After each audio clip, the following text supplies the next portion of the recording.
अगर आप एक इंश्योरेंस एडवाइज़र हैं, फाइनेंशियल एडवाइज़र हैं या फिर बिजनेसमैन हैं, यकीन मानिए ये वीडियो आपको बहुत ज़्यादा मोटिवेट करने वाला है। मैं आपसे पूछना चाहता हूं कि आपका जो कैबिन है वो कितना बड़ा है, कितने लोग आपके कैबिन में बैठ सकते हैं।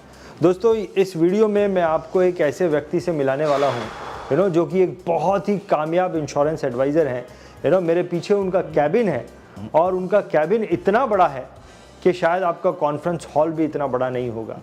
जी हाँ, इनका नाम मिस्टर केतन झवेरी है। केतन झवेरी सूरत से अपने इंश्योरेंस एडवाइजरी के बिजनेस की प्रैक्टिस करते हैं। केतन झवेरी जी का जो ऑफिस है वो 1 नहीं, 2 नहीं, 3 नहीं, 4 नहीं, 5 नहीं, 6 मंजिला उनका ऑफिस है। किसी इंश्योरेंस कंपनी का कॉर्पोरेट ऑफिस भी शायद इतना बड़ा नहीं होगा, या किसी म्यूचुअल फंड कंपनी का भी कॉर्पोरेट ऑफिस शायद इतना बड़ा नहीं होगा जितना बड़ा इनका ये हेड ऑफिस है। 6 मंजिले का ऑफिस है और इतना सुंदर ऑफिस है, इतना प्यारा ऑफिस है। 6th फ्लोर पर उनका कैबिन है और उनका कैबिन किसी कंपनी के कॉन्फ्रेंस हॉल से भी बड़ा होगा। तो चलिए चलते हैं, उनके पूरे ऑफिस को भी देखेंगे और उनसे कई तरह के सवाल पूछेंगे कि किस तरीके से उन्होंने इतनी कामयाबी को हासिल किया है। आइए चलते हैं उनके ऑफिस में। केतन भाई आइए सर, वेलकम। हो केतन भाई, मैं यही बोल रहा था। केतन भाई कैसे हैं आप? बस बढ़िया सर। नमस्कार मैडम। सो केतन भाई, मैं यही बोल रहा था हमारे दर्शकों को कि मतलब कितना इंस्पिरेशन है। मैं नीचे से ऊपर आ रहा था, मतलब किसी इंश्योरेंस एडवाइज़र का कैबिन कितना बड़ा होता है। मेरे ख्याल से किसी इंश्योरेंस एडवाइज़र कॉन्फ्रेंस हॉल जितना बड़ा होगा उससे बड़ा आपका कैबिन है। बहुत ही मोटिवेशन है। सो रीमा जी, सबसे पहले तो मैं आपको बहुत बहुत बधाई देना चाहूँगा। बहुत ही प्यारा ऑफिस है आपका। आपके ऑफिस को देखकर मुझे बहुत मोटिवेशन मिला और इस वीडियो के द्वारा भी बहुत सारे लोगों को मोटिवेशन मिलेगा। Great great great. So Ketan भाई, मैं सबसे पहले तो आपके बारे में बहुत कुछ जानना चाहता हूँ, लेकिन मुझे ऐसा लग रहा है कि आपके ऑफिस पे मेरा एक वीडियो बन जाएगा। कैसे आपके दिमाग में आया इतना बड़ा ऑफिस बनाने का? क्या स्टोरी है इसके पीछे? 1993 में मेरे फादर के ये बिज़नेस में ज्वाइन किया। फादर ने ये बिज़नेस 1963 से चालू किया था। तो जब मैं इस इंडस्ट्री में आया तो मैंने कभी पढ़ाई के टाइम पे सोचा नहीं था कि मैं अपने फादर के बिज़नेस को ज्वाइन करूँगा। लेकिन जब मैं धीरे धीरे फादर के बिज़नेस में उनके साथ जॉइंट कॉल करने लगा, तब मुझे पता चला कि नहीं, ये एक ऐसा प्रोफेशन है कि जिसके अंदर सिर्फ पैसा नहीं, लेकिन साथ साथ में लोगों की दुआ भी मिलती है। तो मुझे बहुत अच्छा लगा और पापा के बिज़नेस में आया। लेकिन उस टाइम मुझे एक ही चीज़ की कमी लग रही थी कि आज हमें इस बिज़नेस के लिए उस टाइम पे कोई ऑफिस नहीं थी हमारी, और हम लोगों के घर पे जा के हम लोग पॉलिसीज़ बेचा करते थे। तो फिर मैंने बोला कि नहीं, मुझे कुछ अलग करना है। तो सबसे पहले तो मैंने टेक्नोलॉजी को अपनाया। शायद मैं इंडिया के कुछ पहले लोगों में से था जिसने आज से 30-32 साल पहले लैपटॉप ख़रीदा था, और उस ज़माने में 1.25 लाख का लैपटॉप मैंने इंपोर्ट किया था। तो तब से मैंने टेक्नोलॉजी को अपनाया, क्योंकि उस टाइम मैंने जैसे बोला अपनी खुद की कोई ऑफिस नहीं थी, तो लोगों के वहाँ जा के हमें पॉलिसी बेचती। तो लैपटॉप लेने से मेरा एक घूमता फिरता ऑफिस हो गया और लोगों को मैं जाके प्रेजेंटेशन वो लैपटॉप पे देना लगा। फिर मैंने बोला कि नहीं, अपनी खुद की ऑफ़िस तो होनी चाहिए। तो मैंने अपनी खुद की ऑफ़िस बनाई। फिर बोला कि इतनी धीरे धीरे स्टाफ रिक्रूट किए, और स्टाफ रिक्रूट करते करते मैंने सोचा कि नहीं, मैं अपना एक ऐसा हाउस बनाऊंगा कि एक इंडिपेंडेंट हाउस हो। आज तक भारत देश में किसी ने सोचा नहीं होगा, ऐसा एक मेरा हाउस बनाना है। और मुझे लोगों को, जो जनरल कोई भी इंश्योरेंस एडवाइज़र करता है, उससे कुछ अलग करना है मुझे।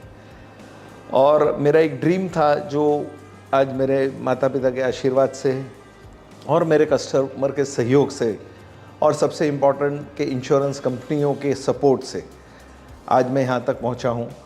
और सबसे इम्पॉर्टेंट अगर मैं कुछ कहूँ कि आज मेरी वाइफ के सपोर्ट से ही मैं यहाँ तक पहुँचा हूँ। क्योंकि 30 साल पहले जब मैंने अपनी करियर की शुरुआत की, मेरी शादी हुई थी जस्ट उस टाइम पे, और मेरा मैक्सिमम समय उस टाइम पे मेरी करियर पे था, और कभी भी मेरी वाइफ ने एक भी कंप्लेन नहीं की। मैं उसको बहुत कम टाइम दे पाता था। मेरे बच्चे भी ट्विंस हुए कुछ सालों बाद, वो मैं बच्चों को भी इतना समय नहीं दे पाया, लेकिन मेरी वाइफ ने कभी भी ये कंप्लेन नहीं की। माता पिता का आशीर्वाद, वाइफ का सपोर्ट, और सबसे इम्पोर्टेंट मैंने जैसे बोला क्लाइंट्स का सपोर्ट, तो ये सबसे ये चीज़ बनी। और मैंने जो सपना देखा था, आज मैं बहुत ही गर्व से कह सकता हूँ मैं अपना सपना आज पूरा कर पाया हूँ कि आज ये ग्राउंड प्लस 6 माला यानी टोटल 7 फ्लोर का ये ऑफिस में बनाया है। 21,000 स्क्वायर फीट का ये ऑफिस है। सबसे इम्पोर्टेंट कि आज मैं दूसरी पीढ़ी था और मेरे बाद मेरी तीसरी पीढ़ी भी इस बिज़नेस में आने के लिए तैयार है। तो मैंने ये सोचा कि नहीं, अगर वो लोग आ रहे तो मैं उनके लिए एक ऐसी ऑफिस बना के दूँ कि उनको भी काम करने का मज़ा आए, और जो मेरे पापा ने एक बेस बना के दिया था उससे एक ऊपर बेस पर मैं लेके जाऊं और मेरे बच्चे इससे 10 गुना और बिज़नेस को बढ़ाए। तो ये सब चीज़ों को ध्यान में रखते हुए ये मैंने ऑफिस बनाया है, जिसको बोलते हैं एक मॉडल ऑफिस की तरह मैं ये चीज़ बनाई है। और ऐसी ऑफिसेज में पूरे इंडिया में अपना एक्सपेंशन करना चाहता हूँ। और ये काम मैं तो एक शुरुआत करूँगा, लेकिन ज़रूर मेरे बच्चे ये बिज़नेस को खूब आगे ले जाएंगे, पूरे इंडिया में इसे फैलाएंगे। और हम बहुत ही अच्छे से अपने क्लाइंटों को सर्विस आज तक जो दे पाए हैं, क्योंकि ये सर्विस के कारण हम लोग यहाँ तक पहुँचे हैं, और सर्विसेज दे कर ही हम लोग आगे बढ़ते रहेंगे। और पूरे इंडिया में जो सूरत के क्लाइंटों को जो सर्विस हम दे पाए हैं, वही सर्विस हम पूरे इंडिया के हर एक क्लाइंट को देना चाहेंगे। तो यही एक हमारा सपना है और वो सपना लेके हम आगे बढ़ेंगे। केतन भाई, आपका ऑफिस में देखना चाहूँगा और हमारे दर्शकों को दिखाना चाहूँगा जरूर सर। लेकिन उससे पहले रीमा जी, मैं आपसे एक प्रश्न करना चाहता हूँ। मुझे ये बताइए कि जब आप कौन से साल में आपकी एंट्री होती है केतन जी की लाइफ में? 1993 में एंट्री हुई और तभी आप बिजनेस में आए। ओके, तो जब आप आई उस वक्त इनका फाइनेंशियल सिचुएशन या वो सब कैसा था, और बिजनेस का सिचुएशन कैसा था, और कैसे, मतलब आपके आने से आपका क्या ऐसा योगदान हुआ जो इन्होंने स्पीड पकड़ ली अपने बिजनेस में? बस मेरा तो बस जब मैं शादी करके आई थी तब तो घर में हमारा बहुत ही मतलब वो था, घर पे दुकान चल रही थी। मेरे जो मदर इन लॉ है वो दुकान चल रहे थे, फादर इन लॉ भी वो LIC का कर रहे थे। केतन की एक शॉप थी वो जो हमारे गार्डन वो वहाँ पे वो करते थे। और उसके बाद वो छूट गई और उसके बाद ये LIC में पापा के साथ जॉइंट हो गए जब मेरी शादी हुई तब। तो उसके बाद मैंने भी बहुत उनके साथ सपोर्ट किया, लेकिन बहुत मेहनत की। केतन ने जो मेहनत की है वो पागल की तरह मेहनत की है। शुरू में सुबह मतलब 8 बजे निकल जाना, रात को 12 बजे आना घर पे, मतलब तब तक कि जब तक क्लाइंट्स अगर नहीं हो रहा है तब तक वो इतने घूमते रहते थे पूरे दिन में, मतलब बाइक लेके पूरे दिन घूमते रहते थे। एक दिन वो बाइक से गिर गए, तब मैंने बाइक छुड़वा दी। मैंने बोला कि अभी दूसरे दिन से आपको बाइक से नहीं जाना है, गाड़ी लेना है। तब पहली हमने स्विफ्ट ली थी वो गाड़ी, और बस तब से बहुत ही उनके साथ जर्नी, मतलब मैं पूरे कभी भी कंप्लेंट नहीं करती हूँ उनके साथ कि ये काम इतना करते हो, टाइम नहीं देते हैं, वो सब मैं कंप्लेंट कभी नहीं करती हूँ। बहुत बढ़िया, बहुत बढ़िया। बहुत ही हमने साथ में रह के भी बहुत घूमे हैं, और बहुत ही LIC का जो हम काम कर रहे थे उसमें भी हम साथ में बहुत घूमे हैं। और 9 साल के बाद मेरे बच्चे आए थे, तो उसके बाद मतलब काम उनका इतना काम बढ़ गया था कि वो पूरे टाइम नहीं दे पा रहे थे, लेकिन फिर भी वो काम तो काम ही था। तो ऐसा बोलते हैं केतन भाई कि एक कामयाब व्यक्ति के पीछे एक औरत का हाथ होता है। तो आपकी वाइफ को आप अपना लक समझते हैं? 93 में शादी हुई और जिसको बोलो कि एक सही रास्ता मुझे मिला। तो जैसे लक्ष्मी बोलते हैं, तो सही में मेरी ज़िंदगी में नाम भले रीमा है लेकिन लक्ष्मी मेरी ज़िंदगी में आई, और तब से हमारी ज़िंदगी का जो ग्राफ है वो हमेशा भगवान की दया से ऊपर ही रहा है। तो मैडम, आपने क्या काम करवाया है इस बिल्डिंग में? आप इमोशनल हो गई हैं। आपने क्या काम करवाया है वो काम हम देखना चाहेंगे। आइए मैडम। चलिए सर, आइए सर, मोस्ट वेलकम। रिसेप्शन है, अंदर एक डाइनिंग हॉल है।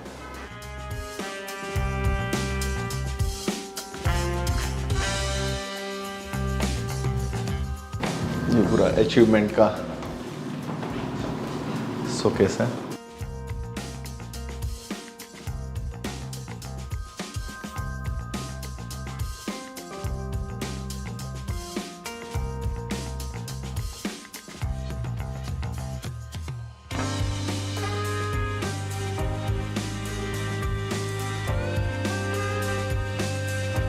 पूरा ट्रेनिंग हॉल है।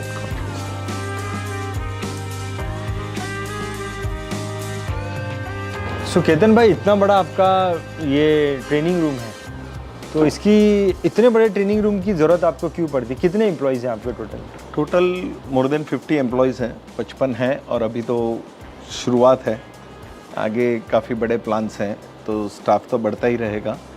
और तो ये स्टाफ के लिए रेगुलर हम लोग हफ्ते में 2 बार ट्रेनिंग रखते हैं। अच्छा। प्लस उसके साथ साथ में हमारे अंडर में जो एजेंट्स काम कर रहे हैं, जो मेरी wife chief life insurance adviser है LIC में, तो उसके अंडर में जो एजेंट्स हैं उनका भी ट्रेनिंग रेगुलर यहाँ पे होता है। प्लस हमारे जो ब्रोकिंग फर्म है उसके अंदर पॉइंट ऑफ सेल्स बोलते हैं, तो पॉइंट ऑफ सेल्स जितने भी हमारे हैं, यानी एजेंट्स को ही पॉइंट ऑफ सेल्स कहा जाता है, POS, तो उनकी भी ट्रेनिंग हम लोग यहाँ रखते हैं। और सबसे इम्पॉर्टेंट जो है, जो मेरे सालों का सपना था कि क्लाइंट्स को एजुकेट करना बहुत ज़रूरी है, तो क्लाइंट्स के लिए हम लोग रेगुलर बेस पे एजुकेशन सेमिनार्स करते हैं, अच्छे अच्छे स्पीकर्स को, ट्रेनर्स को बुलाते हैं, मोटिवेशनल ट्रेनर्स को बुलाते हैं, जो स्टाफ को भी ट्रेनिंग देते हैं, प्लस हमारे जो क्लाइंट्स हैं उनको भी ट्रेनिंग देते हैं, और हमारे एजेंट्स को ट्रेनिंग देते हैं, यानी तीनों पर्पस हमारे यहाँ सॉल्व हो जाते हैं। तो ये एक मेरा सपना सालों से था जो यहाँ पे आके पूरा हुआ। बहुत बढ़िया, बहुत बढ़िया। सो मैडम, आपका रोल क्या है ये कंपनी के अंदर? मेरा रोल ये है कि मैं मेरे केतन भाई को संभालना, केतन भाई को तो संभालती हूँ वो तो घर से भी संभालती हूँ, यहाँ भेज के भी संभालती हूँ लेकिन सबसे इम्पोर्टेंट वो है कि अगर मेरा जो स्टाफ है, जो स्टाफ नहीं बोलते हम, हमारा सौमित फैमिली ही बोलते हैं। करेक्ट। तो मेरे को वही है कि अगर वो नहीं है तो हमारी कंपनी कुछ भी नहीं है।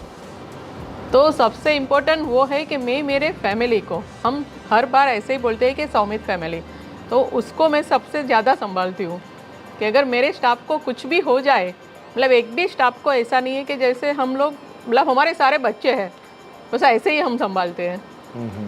तो और पूरा मैनेजमेंट, पूरा मतलब ऑफिस का, मतलब पूरे नीचे से ऊपर तक पूरा मैनेजमेंट मैं देखती हूँ। केतन को एक भी बार कुछ भी उसको पूछने की ज़रूरत भी नहीं पड़ती है, मुझे कहीं ज़रूरत पड़ती है रुक जाती हूँ तो वहाँ, और पूरा विश्वास है उनको कि ये जो करती है वो परफेक्ट ही करेगी। कभी भी कोई भी ट्रेनिंग रखो या कुछ भी मैनेजमेंट करो, या हर महीने हम सेलिब्रेशन करते हैं, पूरा स्टाफ के लिए करते हैं। हर महीने हर महीने बर्थडे रखते हैं, वो सबका बर्थडे जो रहता है वो करते हैं। अच्छा। तो इकट्ठे होके 2-3 घंटा पूरा स्टाफ पूरे हम एंजॉय करते हैं।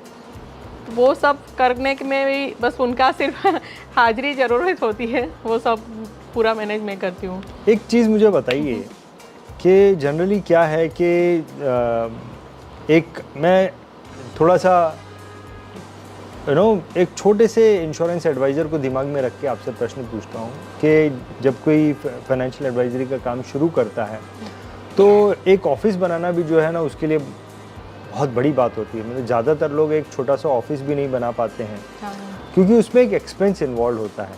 लेकिन फिर आपके मन में ये क्या आया विचार, ऐसा क्या एनर्जी आई, क्या विचार था वो जो आपने ये विज़न बनाया कि मुझे एक पूरी बिल्डिंग ही अपना ऑफिस बनानी है? ये किसका विचार था? आपका विचार था या आपका विचार था या जॉइंट विचार था? और क्या एनर्जी थी, क्या? नहीं, जॉइंट विचार तो था, लेकिन सबसे बड़ा सपना केतन का था। अच्छा। उनको जब हमने छोटी ऑफिस ली थी, जब हमारा जोली प्लाजा में एक ऑफिस थी छोटी, तब से उनको एक सपना ही था, पहले दिन से ही सपना था कि मेरा एक खुद का एक हाउस होना चाहिए। तो हमने एक हाउस वहाँ जोली प्लाजा में एक छोटी ऑफिस थी, उसके बाद हम रिंग सेंटर पॉइंट में एक हमारी ऑफिस ली, वो भी एक अपना हाउस जैसा ही था, लेकिन खुद का नहीं था। नीचे भी 2 शॉप थी, इसलिए खुद का जो होना चाहिए अपना खुद का हाउस, वो नहीं था। फिर तीसरा 3 फ्लोर थे वहाँ पे हमारा, 2 फ्लोर किसी और के थे। बाकी तीसरी जो ऑफिस हमारी बनी वो भी ऐसा ही हुआ कि वो अपना खुद का हाउस नहीं था। वो सपना अधूरा ही रह गया। और फिर जो दोनों ने मिलके पूरा कोरोना का जो पीरियड्स था, हमने पूरे सूरत में जगह घूम के ये जगह सिलेक्ट की। फिर तो ये आपने अभी रिसेंट ही बनाया हो? हाँ, रिसेंट ही, अभी 3 महीने पहले ओपनिंग हुआ। 3 महीने पहले आप यहाँ पे? हाँ, जून महीने में ही हम आए यहाँ पे। क्या बात है, क्या बात, बहुत बढ़िया, बहुत बढ़िया। अभी मुझे कुछ आपसे टेक्निकल भी प्रश्न पूछने हैं, लेकिन आपके किसी ऑफिस के दूसरे एरिया में मुझे लेके चलें तो दैट विल बी ग्रेट। आइए।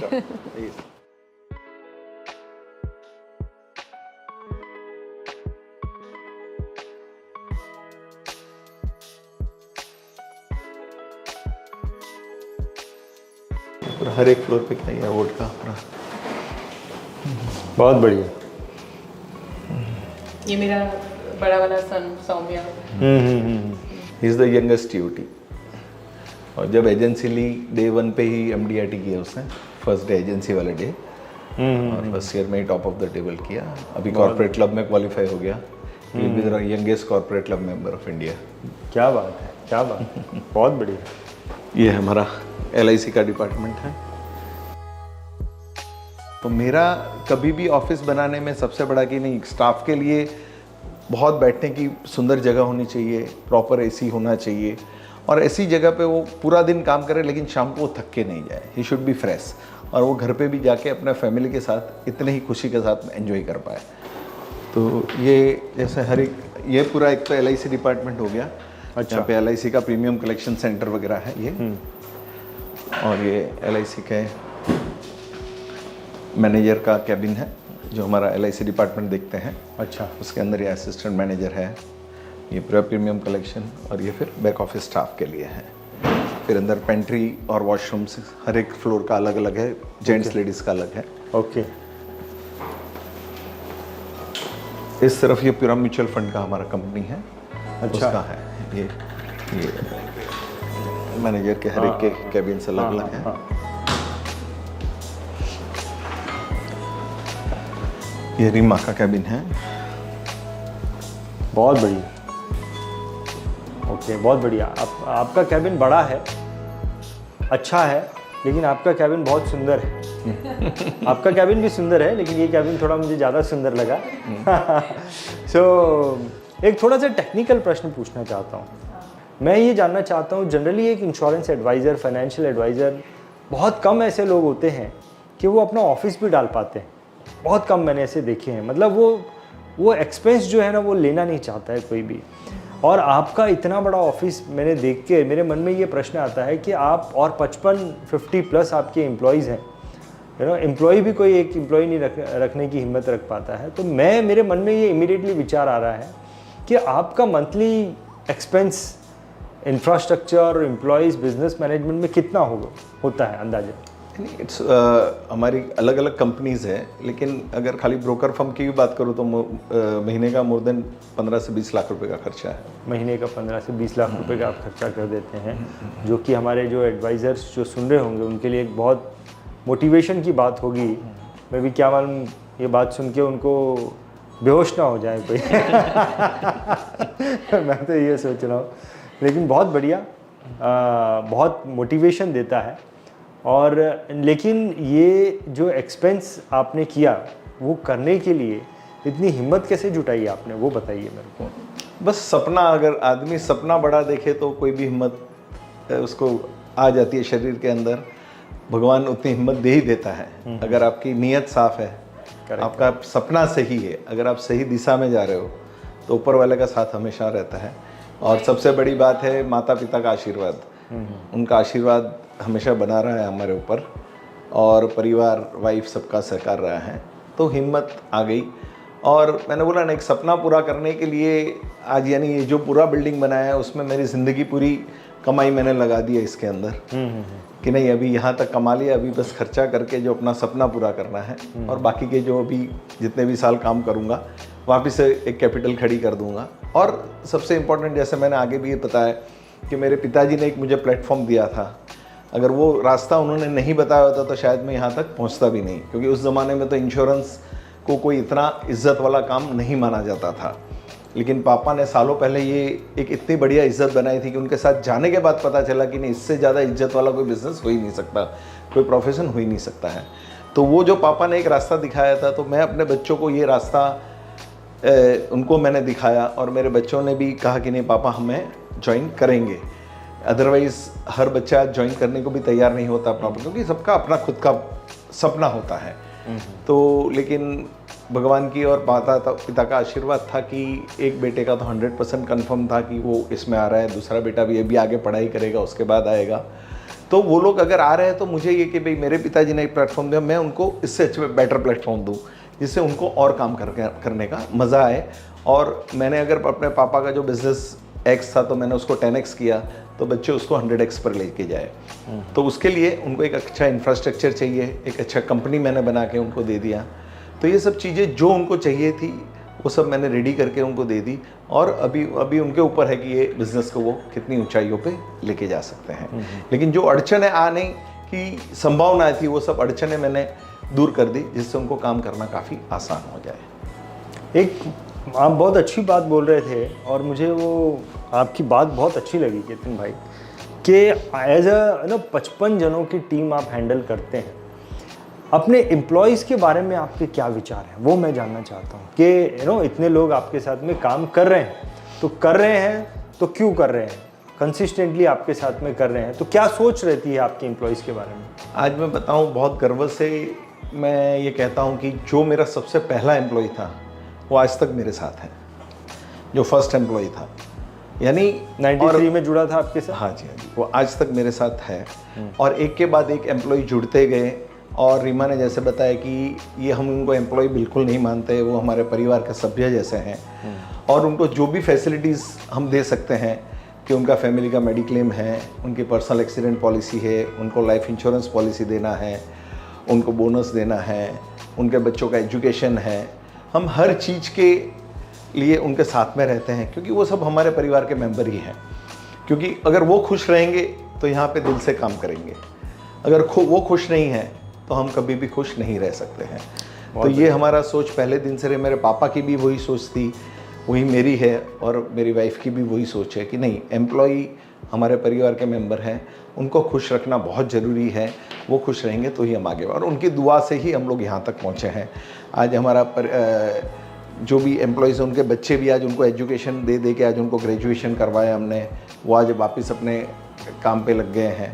तो वो जो खुशी मिलती है वो कुछ अलग ही होती है कि चलो भाई, पैसा तो बहुत कमा लिया, लेकिन आज अपने परिवार के सदस्यों के लिए, अगर उनके परिवार के लिए हमने एक सेफ्टी बना पाए तो वो बहुत इंपॉर्टेंट है, और वो हमने किया है, उसका ही हमें संतोष है। एक लड़का था जो हमारा बहुत अच्छा लड़का था, वो कोरोना में एक्सपायर हो गया था, तो उसकी वाइफ हमारे पास आई कि नहीं, मुझे अपनी कंपनी में रख लो। तो हमने तुरंत ही एक्सेप्ट कर लिया कि चाहे वो पढ़ी है चाहे नहीं पढ़ी है, कुछ भी हो। मैंने केतन को वही बोला कि हम ट्रेन कर देंगे उसको, लेकिन उसको रखना है। उसकी दोनों लड़की है, तो दोनों लड़की का भी पूरा खर्चा हमने उठा लिया कि नहीं चलो, दोनों लड़की का पूरा खर्चा, मतलब उसका एजुकेशन खर्चा भी है, वो तू चिंता मत कर, तू आ जा हमारे ऑफिस में। बहुत तो बढ़िया, वो बहुत आ गई बढ़िया, और उसकी जगह ले ली उसने, उसके हस्बैंड की, और उसका घर चल रहा है अभी। बहुत बढ़िया, बहुत बढ़िया। वही बहुत बड़ी दुआ है। Correct correct correct. कुछ और भी प्रश्न है? अब तीसरे माले पे थर्ड पे चलिए, आइए please.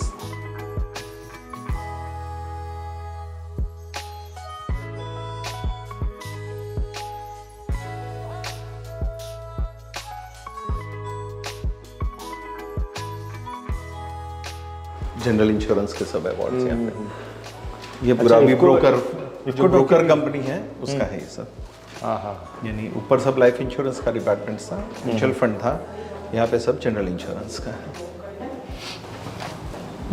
IFFCO Tokyo is doing good. अभी इफ्को Very टोक्यो का good. पहले नाम था, नहीं बहुत अच्छा, यहाँ पे तो बहुत ही अच्छा, सूरत में तो नंबर 1। तो ये कौन सा डिपार्टमेंट है आपका? ये अपना Saumit insurance brokers private limited जो कंपनी है हमारा, उसका ये बैक ऑफिस है जनरल इंश्योरेंस का। तो पूरा प्रपोजल का अंडर राइटिंग है, डेटा एंट्री है, स्कैनिंग है, तो पॉलिसी मेकिंग है। पॉलिसी भी लगभग सब इंश्योरेंस कंपनी की जनरल पॉलिसीज भी यहीं पे बनती है, और यहीं से सब डेटा एंट्री होके, स्कैनिंग होके, फिर क्लाइंट को डिस्पैचिंग भी यहीं से होता है। तो ये पूरा बैक ऑफिस डिपार्टमेंट है यहाँ पे। ब्रोकिंग की शुरुआत कब से की? वैसे मैंने सबसे पहले अपना ब्रोकिंग कंपनी आज से 15 साल पहले चालू किया था। अच्छा। हाँ जी, लेकिन 5-6 साल साथ में हम तब पार्टनरशिप, दूसरे पार्टनर्स भी से साथ में, डायरेक्टर्स से दुखने, तो हम लोग फिर 5-6 साल साथ में काम करके फिर अलग हो गए थे। अच्छा। और फिर वापस मैंने अपनी एजेंसीज चालू रखी थी, और अभी लगभग 1.5 साल हो गया तब मैंने अपना खुद का इंडिपेंडेंट ब्रोकर फर्म वापस चालू किया। अच्छा, ओके। मुझे एक चीज़ बताइए कि शुरुआती दिनों में तो चैलेंजेस होते ही हैं जो आप लोगों ने फेस किए, लेकिन इस लेवल पे आ जाने के बाद में डेफिनेटली चैलेंजेस की शक्ल बदल जाती होगी। किस प्रकार के चैलेंजेस आपको इस लेवल पे नज़र आते हैं? वो आते हैं, वो स्टाफ के लिए आते हैं अपना। अच्छा। कि अपने को अगर मतलब स्टाफ सभी अच्छे ही है अभी, लेकिन और अगर ये जो अपना डिपार्टमेंट्स है और डिपार्टमेंट हेड है, उनको ज़्यादा ट्रेनिंग की ज़रूरत रहती है, ज़्यादा ये जो अपनी ऑफिस इतनी बड़ी बनाई है तो उसको अच्छे से मेंटेन करे और उनको ज़्यादा से ज़्यादा ट्रेनिंग मिले, बस वही एक है अपनी मेन जो मैनेजमेंट है वो अच्छे से रहे और वो अच्छे से रहे। नया स्टाफ हम लोग रिक्रूट करते ही जा रहे हैं, तो वो स्टाफ को भी प्रॉपर ट्रेनिंग मिलनी चाहिए, उनका प्रॉपर कोऑर्डिनेशन होना चाहिए। तो ये सब चीज़ों पे खास अभी जो प्रॉब्लम्स के नया स्टाफ मिलना ये सबसे चैलेंज है और अच्छा स्टाफ मिलना। अच्छा स्टाफ मिल जाता है, लेकिन अच्छे से जो अपना समझ के जो काम करे वो मिलना अभी बहुत मुश्किल है। और हम लोग ये जनरली नहीं यहाँ से उठा लिया वहाँ से उठा लिया, क्योंकि अगर वो वहाँ से 2 पैसा ज़्यादा दे दिया, वो हमारे यहाँ आ गया आज, तो कल यहाँ से 2 पैसे ज़्यादा मिलेगा तो और जगह चला जाएगा। करेक्ट। तो जनरली हम लोग वो पॉलिसी में नहीं जाते हैं। वो काम हम भी कभी नहीं करते हैं कि कोई किसी के नए स्टाफ को लेके ट्रेन करके उसको यहीं पे रखे और वो जिंदगी भर हमारे यहाँ पे रहे, वो हमारा इंटेंशन हमेशा रहता है। हाँ, लेकिन एक्सपीरियंस स्टाफ की भी ज़रूरत पड़ती है, तो वो अगर कोई कहीं छोड़ के हमारे पास आ रहा है, अगर उसे छोड़ दिया फिर आता है तो हम डेफिनेटली उसको रखते हैं। लेकिन कहीं पे है तो भाई नहीं, आप उसको मैं 10,000 20,000 ज़्यादा दे दूँ उसको ले आऊँ, वो मेरा हमेशा, तो उसको मैं प्रेफर नहीं कभी नहीं किया है ऐसा काम, कभी नहीं किया है कि किसी के यहाँ से कि कोई बंदे को उठा लिया और अपने यहाँ रख दिया, वो काम कभी नहीं करते। किसी को तकलीफ है उसने छोड़ दिया और वो मेरे पास आ रहा है, then there is no problem. कोई एक्सपीरियंस आप अपने स्टाफ का बता सकती हैं कि हमारा कोई स्टाफ ने कुछ एक्स्ट्रा ऑर्डिनरी रिजल्ट निकाल के दे दिया होगा, फिर चाहे सेल्स में हो या एडमिन में हो, आपने कोई इतने सालों में एक्सपीरियंस किया है ऐसा? डेफिनेटली, क्योंकि आज अभी मेरे ही एक ही स्टाफ ने, एक ही कंपनी का हम लोगों ने 8,000 लोगों का इंश्योरेंस लिया था, ग्रुप इंश्योरेंस। तो पूरा कॉल मेरे स्टाफ ने ही कंप्लीट, ठीक है मैं उनके साथ में जरूर रहा था, लेकिन कॉल ओपन उसी ने किया था और उसके साथ में सर के कंपनियों से दौड़ दाम करके अच्छे कोटेशंस वगैरह लाना, और वो 8,000 लोगों का हम लोगों ने कोरोना के टाइम पे ये पॉलिसी ली थी कोरोना को कवर करने के लिए। तो ऐसे वक्त में भी स्टाफ हमारे साथ रहा था। दूसरा, कोरोना के टाइम पे भी हमारा सभी स्टाफ काम कर रहा था घर पे बैठ के, उन लोगों ने कभी आराम से नहीं बैठे हैं। हर एक क्लाइंट को फ़ोन करके उनको ऑनलाइन पेमेंट करवाना, मुझे बहुत अच्छा लगता है ये बोलते हुए कि हमारी एक भी पॉलिसी लैप्स नहीं हुई थी उस टाइम पे। 100% रिन्यूअल किया था हमने कोरोना के पूरे टाइम में, यानी पूरा वो लोग घर पे बैठ के वो, हाँ, और उनका पूरा प्रीमियम कलेक्शन मैं करता था, क्योंकि मेरे पास आई कार्ड था तो मैं घूम सकता था, पुलिस मुझे अलाउ करती थी, स्टाफ को अलाउ नहीं करती थी, तो मैं पूरा ऑफिस शहर में घूम के प्रीमियम कलेक्शन करता था।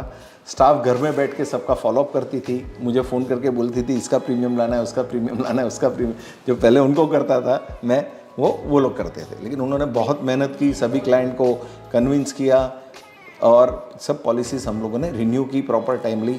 जितने लोग ऑनलाइन पे कर सकते थे उनका ऑनलाइन पेमेंट करवाया, जो ऑनलाइन नहीं पे कर सकते थे उनका मैं जाके प्रीमियम कलेक्ट करके भी ये सब इंश्योरेंस कंपनी में जाके हमने भर के सब पॉलिसीज़ को कंटिन्यू रखा।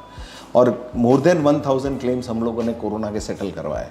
That was the biggest achievement. और सबसे ज़्यादा संतोष वाली बात है, नॉट अचीवमेंट नहीं बोल सकता हूँ, गलत वर्ड है, एक संतोष सबसे बड़ा जो होता है, 1000 के ऊपर हम लोगों ने कोरोना के क्लेम्स उस टाइम सेटल किए और ऑनलाइन डॉक्यूमेंट्स हम लोगों ने अपलोड किए और इंश्योरेंस कंपनी ने हमें इतना सहकार दिया। आज केयर हेल्थ इंश्योरेंस में खास कहना चाहूँगा कि 7-7 8-8 दिन में वो पैसा क्लाइंट के अकाउंट में जमा हो गया, यानी उनके स्टाफ ने भी घर में बैठ के ये सब क्लेम सेटल किए क्योंकि उनकी ऑफिस भी चालू नहीं थी।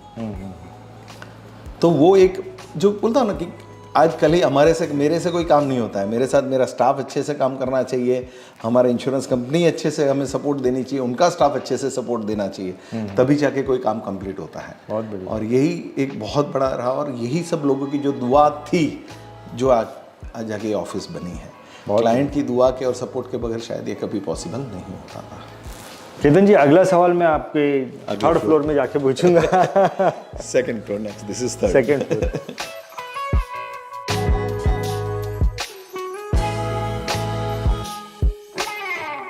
ये पूरा marketing department, marketing and claims. अच्छा, ये मार्केटिंग है। एक मुझे केतन भाई आपसे ये पूछना है कि आपने जो हायरार्की बनाई है, मैं देख रहा था बीच में आपने सीए भी रखा है, सीएफओ भी है, तो आपकी हायरार्की कितने मार्केटिंग वाले हैं आपकी टीम में, वो थोड़ा हायरार्की के बारे में बताएंगे? देखिए, सबसे इम्पोर्टेंट जैसे ब्रोकर फर्म है तो इंश्योरेंस ब्रोकिंग फर्म में मैं मैनेजिंग डायरेक्टर हूँ, उसके नीचे डायरेक्टर है श्वेता, और श्वेता पूरा मार्केटिंग अभी हेड करती है। उसके नीचे वाइस प्रेसिडेंट है धर्मेश शाह करके, वो वाइस प्रेसिडेंट के नीचे मार्केटिंग मैनेजर है, और मार्केटिंग मैनेजर के नीचे मार्केटिंग एग्जीक्यूटिव्स हैं, वो एक पूरा चैनल हो गया। फिर वैसे ही क्लेम्स के अंदर वाइस प्रेसिडेंट है जिनको 40 साल का एक्सपीरियंस है इंश्योरेंस इंडस्ट्री का, वो मेन वाइस प्रेसिडेंट है। उनके अंदर फिर क्लेम्स मैनेजर है, और क्लेम्स मैनेजर के नीचे असिस्टेंट मैनेजर, और उसके नीचे फिर क्लेम्स के एग्जीक्यूटिव्स है। तो वो उस हिसाब से क्लेम्स का हो गया। सेम वे बैक ऑफिस के अंदर, तो बैक ऑफिस में सीनियर ब्रांच हेड है यहाँ का, उसके नीचे दूसरा जूनियर ब्रांच हेड है, उसके अंदर असिस्टेंट मैनेजर्स हैं, और उसके नीचे फिर बैक ऑफिस का पूरा टीम है। सेम अगर अकाउंट्स की बात करें तो CFO हो गया, CFO के नीचे उसके अकाउंटेंट्स हो गए, और ये सबके ऊपर जो है जनरल मैनेजर है। वो जनरल मैनेजर पूरा ऑफिस एडमिनिस्ट्रेशन देखता है, और उसके ऊपर मेरी वाइफ है जो पूरा ऑफिस एडमिनिस्ट्रेशन देखती है। बहुत बढ़िया। तो बहुत हिसाब से बढ़िया। हर एक कितने department सेल्स का स्टाफ कितना टोटल आपके इसमें? सेल्स के अंदर अगर बात करें तो लगभग 12-13 लोग हैं जो सेल्स मार्केटिंग करते हैं। एक तो आपने मुझे आइडिया दिया कि अराउंड 15 लाख रुपए आपका जो है मंथली एक्सपेंस होता है ये सब चीज़ों को करने में। आपका जो हाईएस्ट पेड एम्प्लॉय है उसको कितना सैलरी देते हैं? मोर देन 1.5 लाख आपके जनरल मैनेजर को महीने 1.5 लाख जो मार्केटिंग का हेड है उसको। जनरल मैनेजर की बात करें? नहीं, जनरल मैनेजर तो एडमिनिस्ट्रेशन साइड हो गया। मेन सबसे ज़्यादा सैलरी मार्केटिंग में ज़्यादा रहती है, तो मार्केटिंग हेड जो है उसका सैलरी सबसे ज़्यादा, प्लस इंसेंटिव मिलता है उसको अलग मिलता है उस हिसाब से। करेक्ट। बहुत बढ़िया, परफेक्ट। तो यहीं पे ये पूरा मार्केटिंग डिपार्टमेंट हो गया, और फिर क्लेम्स डिपार्टमेंट देखना है वो। हाँ, देख लें। ये पूरा क्लेम्स डिपार्टमेंट है, और ये जो डायरेक्टर है श्वेता, जो मार्केटिंग हेड करती है, श्वेता का कैबिन है।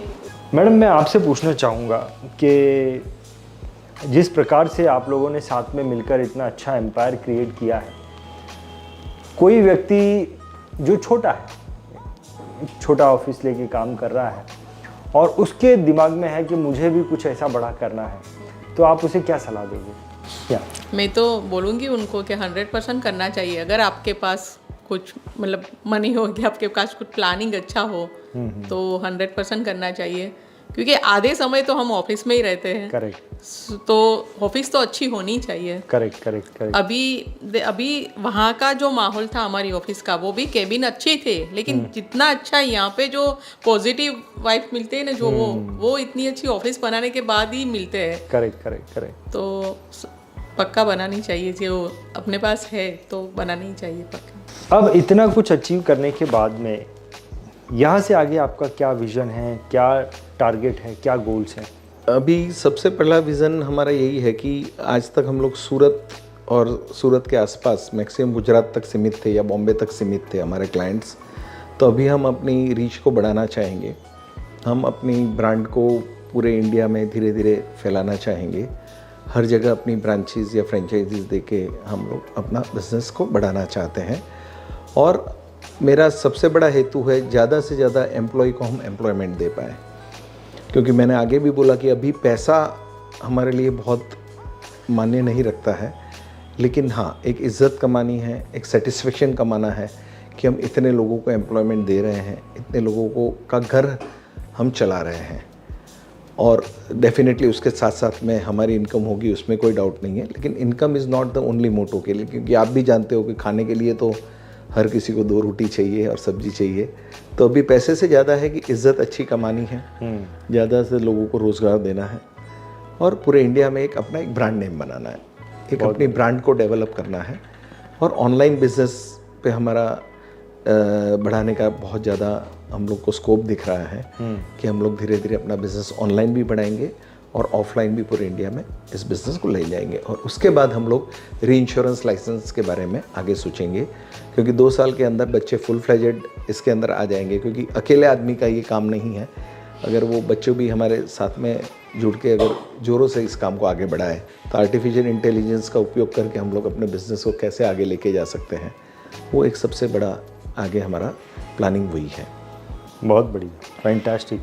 मैं आपको बोलूँ मैडम केतन जी, मैंने इतने सारे लोग इंश्योरेंस एडवाइज़र्स का इंटरव्यू लिया, आसाम से लेकर कन्याकुमारी तक, तकरीबन LIC के तो सारे टॉप एजेंट्स का मैंने इंटरव्यू लिया। लेकिन आपका ऑफिस देखने के बाद मैं बहुत ज़्यादा प्रभावित हुआ हूँ। मुझे ऐसा लगता है कि ये वीडियो जो है हमारे दर्शकों को बहुत, मैं तो मोटिवेट हुआ हूँ, हमारे दर्शकों को बहुत ज़्यादा मोटिवेट करूँगा। तो बहुत बहुत धन्यवाद, आप लोगों ने इतनी शिद्दत से, इतने दिल से आपका ऑफिस दिखाया मुझे।